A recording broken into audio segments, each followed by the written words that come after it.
everybody, it's Kara. Welcome back to this series on using the Obsidian Tasks Community plugin. If this is your first time on the channel or first time watching these videos, I am going to put a link up above to the first video in the series. You're only one behind right now, so you're not that far behind, which is great. This series actually keeps getting a lot longer as I keep working on it. So right now there are going to be 10 videos in this series on the Tasks Community plugin. And I think it's always good to start out by remembering what the goal is. And my goal is to help you make Obsidian your own. So I'm going to be showing you how I'm going to use Obsidian to build a task management system that works for me. And I hope along the way that you pick up some things that can make Obsidian work really well for you if you also want to use it for task management. To that end, today we're going to dig into something that's a little bit shorter in terms of the length of the topic, but that is the task statuses in Obsidian.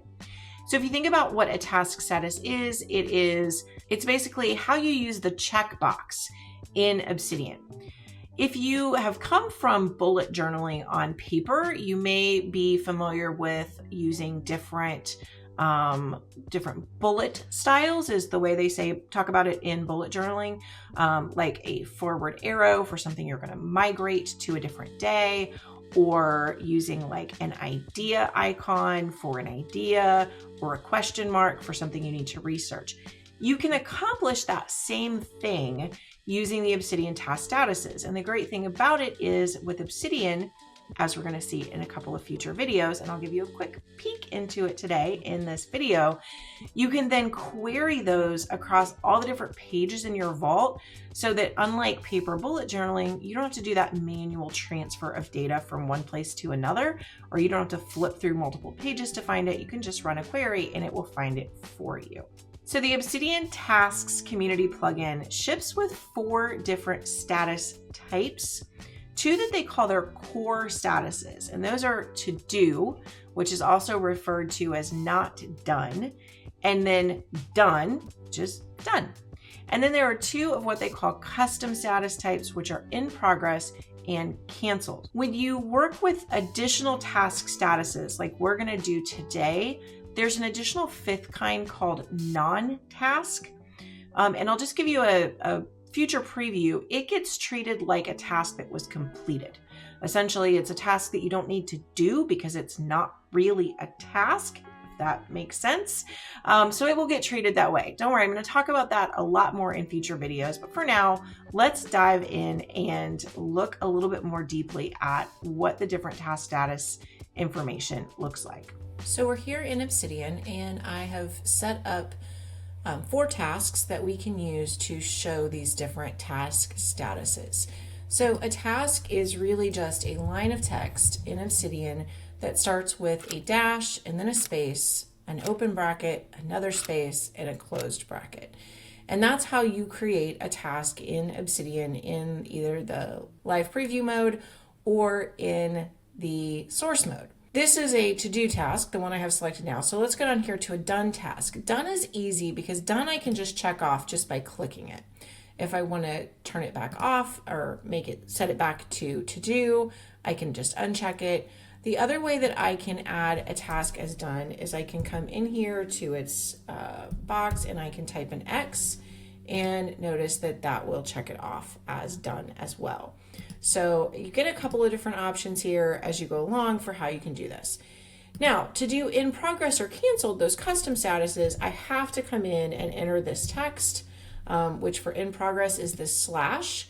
Now it shows as done, and this is very misleading, and this is one of the reasons why the next step that we're going to walk through in this video around using custom CSS can be a really valuable tool. But it does have a different status. It is set to in progress. This is the same thing that's going to happen with canceled. When I click canceled, it looks like it's just done, but it's actually being read by Obsidian as canceled. So it has a different status. But again, when we apply our custom CSS, you're going to see that this looks much different and is much prettier and easier to understand in the regular GUI as you're using it.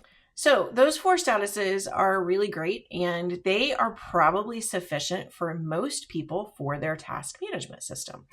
But one of the nice things that I like about using some of the custom styles that are available for tasks is that they can be used to display text and allow you to search for it pretty easily across your vault using the Obsidian tasks queries that I'm going to cover here in a couple of future videos.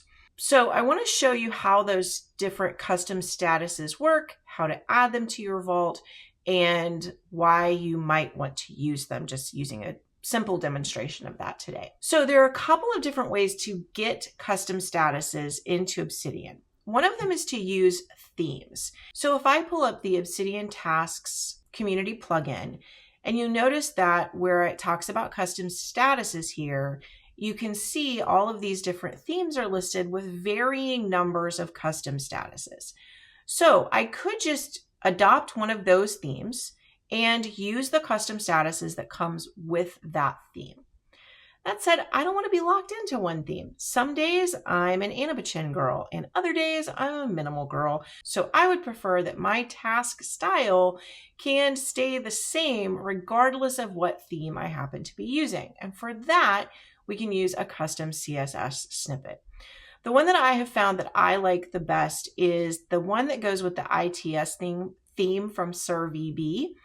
I don't necessarily like that theme that much, but the task statuses actually have all the parts to it that I want and allow me to use those. And in fact, there are way more than I plan to use in my vault, but it's a good option. And the great thing about that is that once you have that CSS, that custom CSS installed, then no matter what theme you're using, your styling doesn't change of your checkboxes, and the statuses that you have available to you don't change based on the theme that you have. So it's a really, really nice option to use for that. So let's take a look at how to install that custom CSS snippet so that you can have these themes too if you want to. So to begin installing our snippet, first of all, we need to download it. So I'm here on SirVB's website, and I'm going to download this option called Download Alternate Snippet. This is going to take us to the page for the CSS on GitHub, and I found the easiest way to do this is just to hit the Download Raw File button here, and that will put that in my Downloads folder on my computer. So now the next step that we need to do is to go to our Obsidian Vault and go to Settings and go to the Appearance tab, and we want to open up our CSS snippets folder, which opened up on my other window, and I'm going to drag it over here. And then I'm going to open a new Finder window, or if you're on Windows, you would just open a new Explorer window so that you could do this. And this S checkboxes has downloaded to my computer. It looks like I have 2 copies of it. So I'm just going to drag that into my snippets folder, and I'm actually going to rename this because the name of the file doesn't really matter. So I'm going to do this SirVB task snippets. You can name it whatever you want to. And I'm going to come back to Obsidian and I'm going to refresh it, and you can see now it has found that CSS snippet in my vault, and now I'm going to turn it on. So that allows me to actually now start to use those custom snippets or those custom styles in my vault. So let's take a look at what those look like. First of all, let's look at this. This is the file with those 4 task statuses that we already styled previously, and notice what putting that CSS on did to those. It already turned them into a really nice different look. In addition to creating the tasks by going back and forth in the actual text and inserting the specific symbol, which can be really hard to remember, you can also use the create edit task modal, which we're going to dive into in way more depth than you probably are ever going to want in the next video in the series. But for now, let me show you this with a really quick task of how you can do this with the create edit task modal. But let's look at all of the options that we have here. So these are all of the options that are available to us with that snippet. And I'm going to do a couple of these manually. I'm going to show you first the X. So what that does is it checks it off and marks it completed. You can also do that with a capital X. And it gives it a little different check mark option, which I kind of like. And then you can do the canceled dropped. And for some reason, I deleted that. There we go. Another way that you can change the status of a task, if you, especially like if you haven't pre-typed all of these and you don't have them set up so that they've got the symbol out there, is that you can actually open the command palette and you can just start by typing tasks and look for the create or edit task modal. I already have it here, so I don't have to do that. So I'll just do that, and notice that it'll already highlight the text that's on that line for you. But what you can do is you can come down here to the status and you can choose the one you want. So I want forward here, and I'm going to apply. And number one, it changed it into a task for me. We'll see this more later in the create edit task modal. But it also added that create a date, because that's something that I set in the previous video when we were talking about the different settings that you can have on the tasks plugin. So I'm just going to take a minute here and put all of the rest of these in, and I'll be right back with you so you can see what these look like.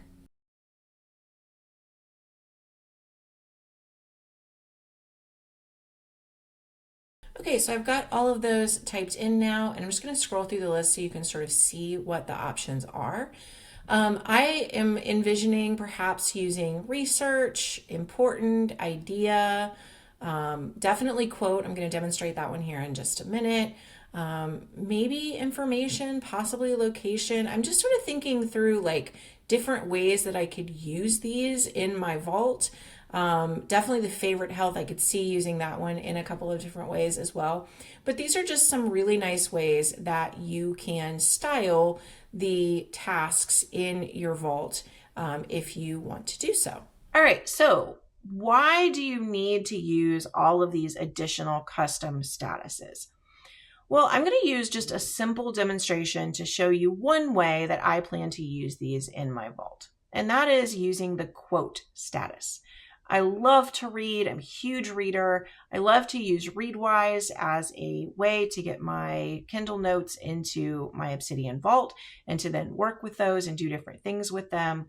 And one of the things that I do is use the BookNote community plugin to create a separate book note for each book, and to then edit my synced Readwise snippets into a specific page for each book that I care to like really dig into more.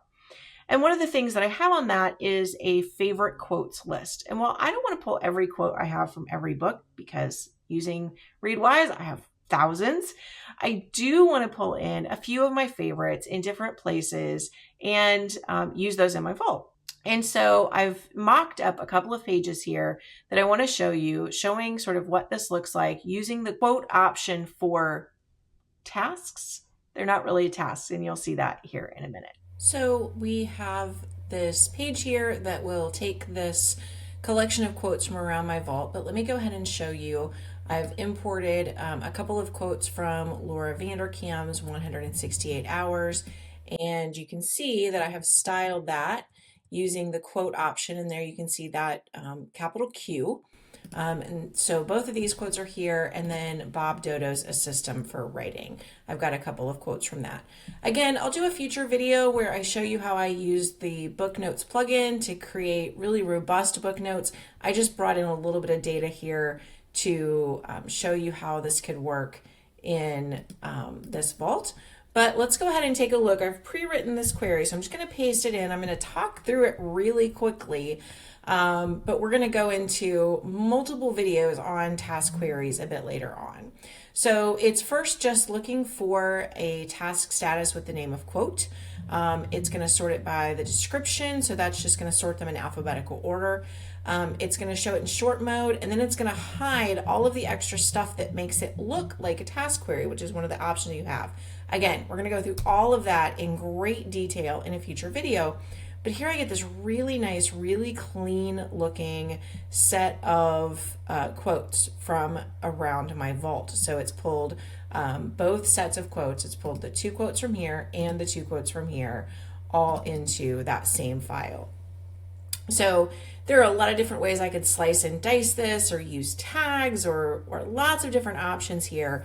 But I really do love this option for creating different groupings of information by different, based on those different task statuses from around my vault. So using an approach like that, you could create lists of ideas, lists of research, lists of notes that you still need to follow up on or that are important to you.